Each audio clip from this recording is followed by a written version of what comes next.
우리 예레미야 4장에서 회개를 촉구하시는 주님의 말씀을 우리가 듣게 됩니다. 회개란 무엇일까요? 또 회개의 결과는 무엇입니까? 이것을 우리 4장 초반부에서 함께 살펴보며 은혜를 나누기를 원합니다. 1절 말씀을 읽어드립니다. 여호와께서 이르시되 이스라엘아 내가 돌아오려거든 내게로 돌아오라. 내가 만일 나의 목전에서 가증한 것을 버리고 내가 흔들리지 아니하며. 돌아오고 돌아오라, 돌아온다는 것을 두 번 강조를 하고 있습니다. 돌아오는 것이 바로 회개하는 거예요. 어디로 돌아오라고 말씀하고 있습니까? 내게로 돌아오라 이렇게 말씀하고 있어요. 우리 히브리어는 그 동사의 인칭이 다 들어가 있어서 아주 특별한 경우 아니면은 1인칭, 2인칭, 3인칭을 따로 쓰지 않습니다.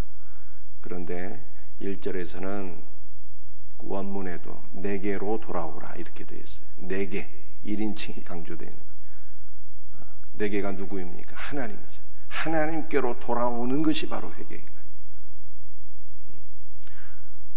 도대체 어디로 갔기에 하나님께로 다시 돌아오라고 하는 것입니까?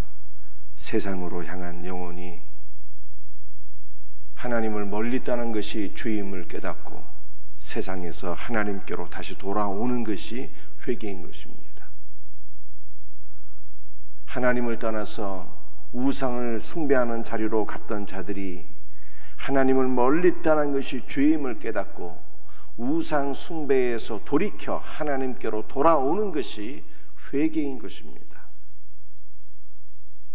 누가복음 15장 말씀을 보게 되면 탕자가 아버지 집을 멀리 떠나게 되었는데 이것이 바로 죄인 것을 깨닫고 아버지 집으로 다시 돌아오잖아요.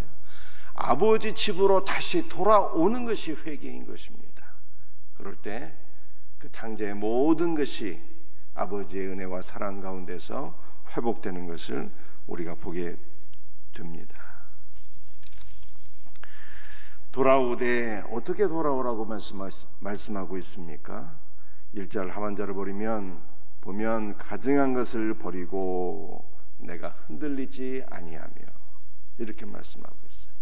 가증한 것을 버리고 돌아오래. 가증한 것은 이스라엘 백성들이 숭배하던 모든 우상들을 의미하는 것이죠. 그래서 야곱이 세겜에서 베델의 하나님께로 돌아가게 될 때 어떻게 했습니까? 야곱의 가솔들이 섬기던 모든 가증한 것들, 우상들을 다 버리고 불태우고 베델의 하나님께로 돌아가는 것을 우리가 보게 되는 것입니다. 사랑하는 성도들이 우리도 마찬가지죠. 우리 주님께서 말씀하시기를 하나님과 돈을 겸하여 섬길 수 없다고 말씀하셨잖아요. 돈 자체가 죄가 아니나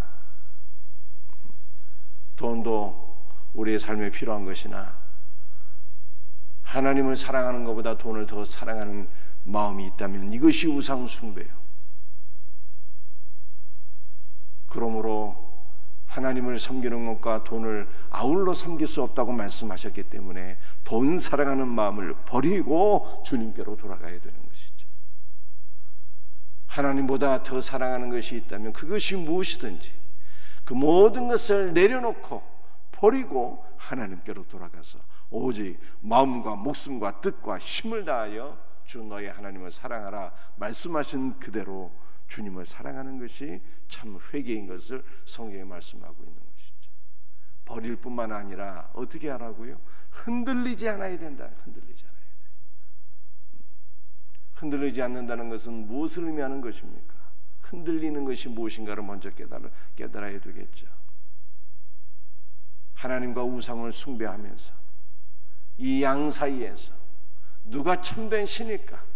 여기도 기웃거리고 저기도 기웃거리고 하나님도 믿고 우상도 믿고 하나님도 사랑한다 하면서 세상도 사랑하고 우상도 사랑하고 이 양 사이에서 머뭇거리며 여기 갔다가 저기 갔다가 우리의 마음이 늘 흔들리고 요동하는 것,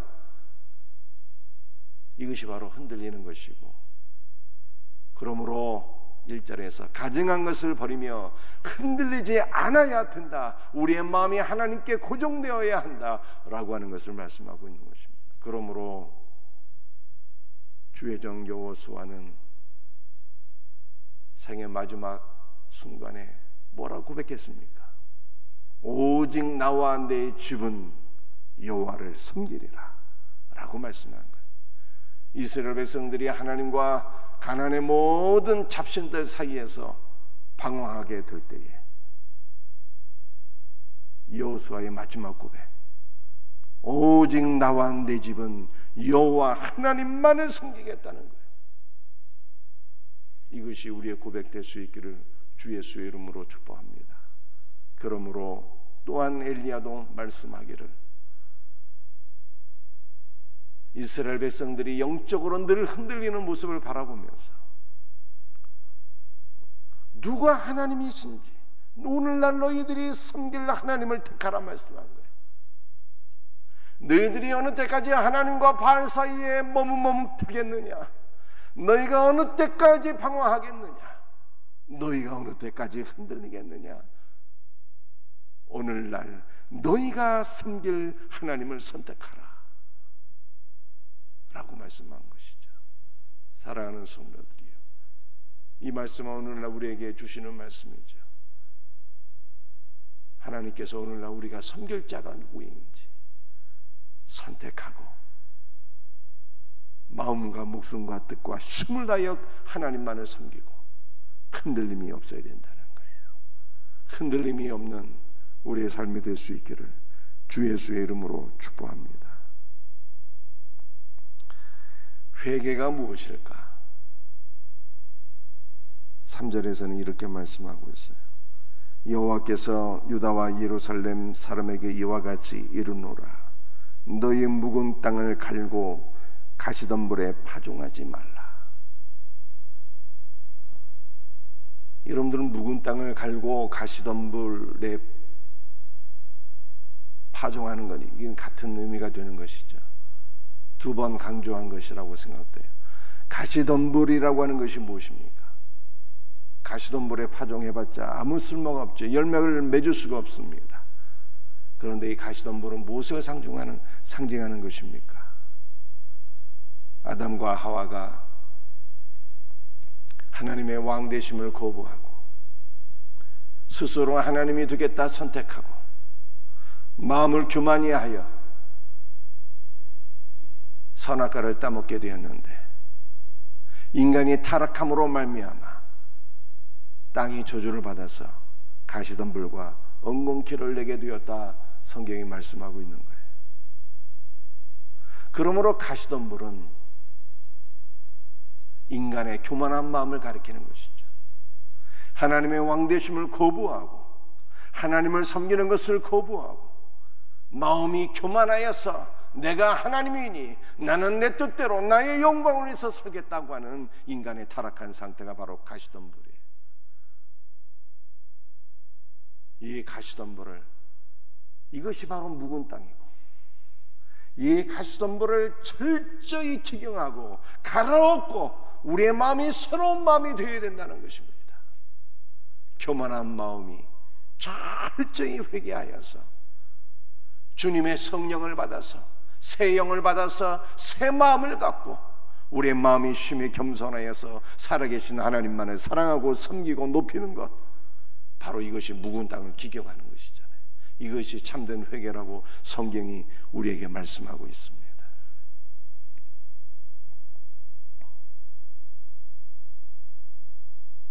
참된 회개는 무엇일까요? 4절에서 또한 이렇게 말씀하고 있어요. 유다인과 예루살렘 주민들아, 너희는 스스로 할례를 행하여 너희 마음 가죽을 베고. 참된 회개는 할례를 행하는 것인데, 할례는 육신의 할례가 아니라 마음의 가죽을 베어버리는 것이라는 거예요. 마음의 가죽을 벤다는 것이 무슨 뜻입니까? 바울도 로마서에서 마음의 할례를 강조했거든요. 표면적 이스라엘이 참 이스라엘이 아니에요. 표면적 육신의 할례가 참 할례가 아니니 할례는 마음의 할지라 그랬잖아요. 이 마음의 할례라는 것이 무엇입니까? 마음의 가죽을 베어버리는 것인데, 이것은 마음의 가죽이 어디 있겠어요? 육신의 가죽이 있는 것이지. 마음의 가죽을 베어버리라는 것은 높아진 우리의 마음이 잘라지는 것을 의미하는 것입니다. 왕이신 하나님을 거부하고 내가 하나님이라고 스스로 착각하는 이 교만한 마음, 그러므로 나의 영광을 위해 살고 나의 고집대로 살아가는 이 교만한 마음이 십자가의 은혜로 다 절단되는 것, 이것이 바로 참 회개인 것입니다.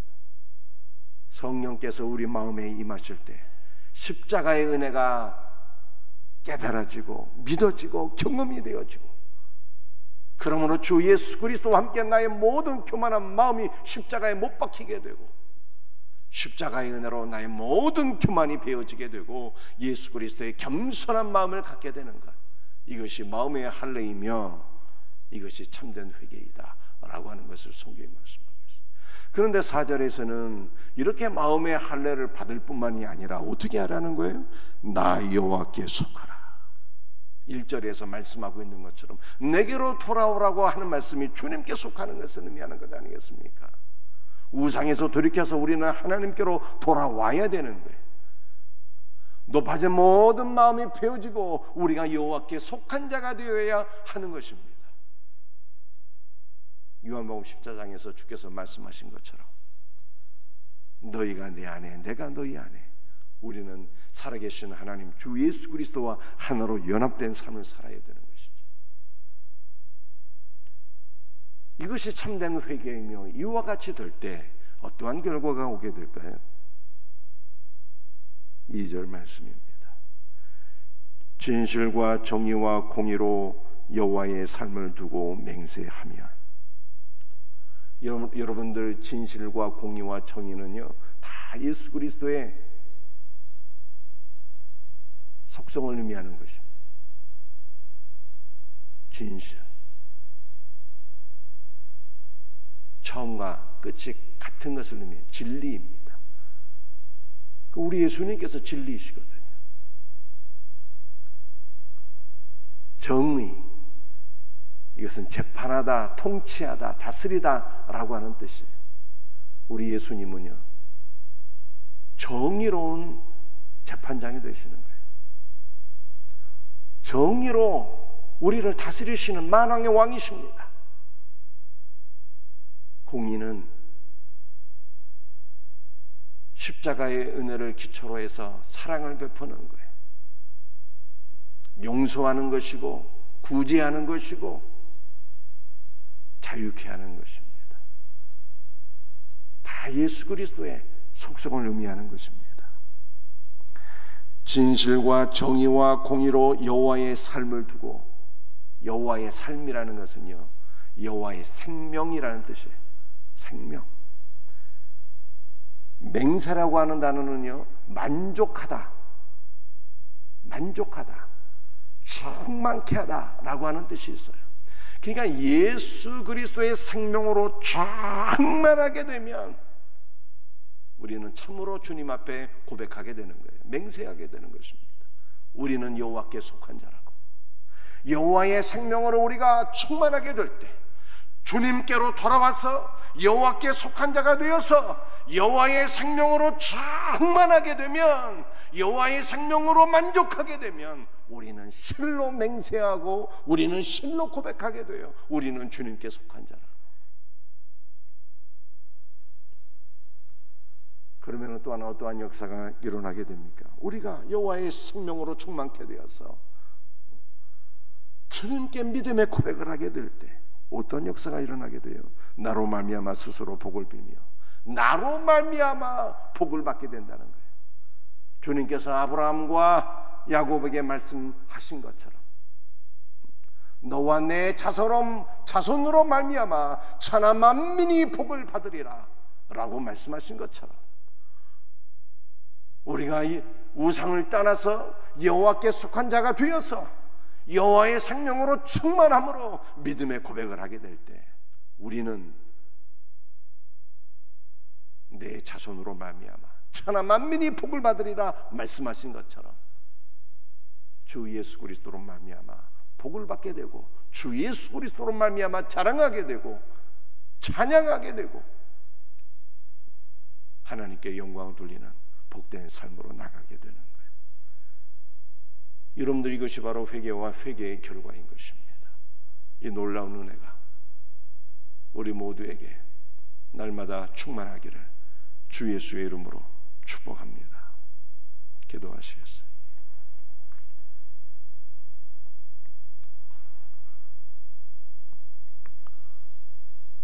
아버지 하나님, 감사와 찬송과 영광을 주 앞에 돌려드립니다. 참된 회개는 세상으로부터 돌이켜 주님께로 돌아가는 것인 줄 믿습니다. 참된 회개는 우상 숭배로부터 돌이켜서 주 여호와께로 돌아가 주님께 속한 자가 되는 것인 줄로 믿습니다. 우리가 주님께 속하여 우리의 마음이 흔들림이 없게 하시고 일평생 마음과 목숨과 뜻과 힘을 다하여 주님만 사랑하고 섬기는 자가 되게 하여 주옵시며, 우리 모두가 주님께 속하여 주 예수의 은혜와 생명으로 충만하게 하옵시며, 그러므로 날마다 믿음의 고백을 함으로 말미암아 주 예수 그리스도 안에서 참으로 복을 받게 하시며 하나님께 영광이 되게 하여 주시옵소서. 주 예수님, 오늘 이 새벽에도 우리의 마음이 흔들림이 없도록 꼭 붙잡아 주옵소서. 성령을 부어주시고 십자가의 은혜로 충만하게 채워주셔서 우리의 모든 높아진 마음들이 베어지게 하옵소서. 오늘 이 새벽에 또한 모든 연약한 자들을 안수하여 주옵시고 치료하여 주옵시고 영육간에 회복되는 역사가 일어나게 하여 주시옵소서. 오늘도 우리에게 기도의 영을 부어주시며 주 예수 그리스도의 이름으로 간구하는 모든 것들이 응답받게 하여 주옵소서. 주 예수 그리스도의 이름으로 감사하며 기도드립니다. 아멘.